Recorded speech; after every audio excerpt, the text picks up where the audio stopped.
એ રામ રામ. રામ સરપંચ સાહેબ. સુખ શાંતિ બધે? હા સુખ શાંતિ રેડી. લાવ પગ દબાવ દુખતા હોય તો. ના ચાલશે. એ તો અમને ખબર તમારે વોટિંગ જોવે છે. વોટિંગ તો તમને આલું છે. ખાલી તમે વિશ્વાસ રાખો. ઓએ વોટિંગ મને આલજો અને તમારે અડધી રાતનું કામ પડે ને તો અડધી રાતનો ફોન કરજો. તમારે એક ઝાટકે કામ કાઢી નાખજો. શું કીધું? પણ વોટિંગ આલજો.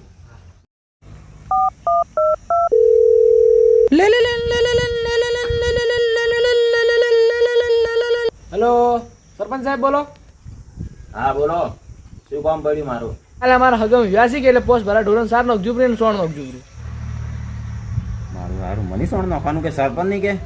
અલ્યા ડોફા, હું સરપંચ છું, ગામનો સરપંચ. એટલે મારે તો ગામનો વિકાસ કરવાનો. તાર કે સોણ નથી નાખવાનું મગજ વગરના. તમે તો એમ કહેતા હું તમારું અડધી રાતના કોમ કાઢ્યું તમે દાડે દીવે મોનતા તો સોની. અલ્યા ડોફા, એ તો ગામના વિકાસમાં કોઈ ભૂલ પડે ને તો મેં તને કાળી રાતના ફોન કરવાનું કીધું. તારું ભટજીને કોમ કાઢી નાખું. તારે ઘર બર અધૂરું હોય તો પૂરું કરાવું. અને તું મને સોણ નાખવાનું ફોન કરે ડફોડ ડોફા. ફોન મેલ, મગજ બગાડે મારું. હારા મેઠડા સરપંચ વિશ્વાસ ના થાય ઉદાડો.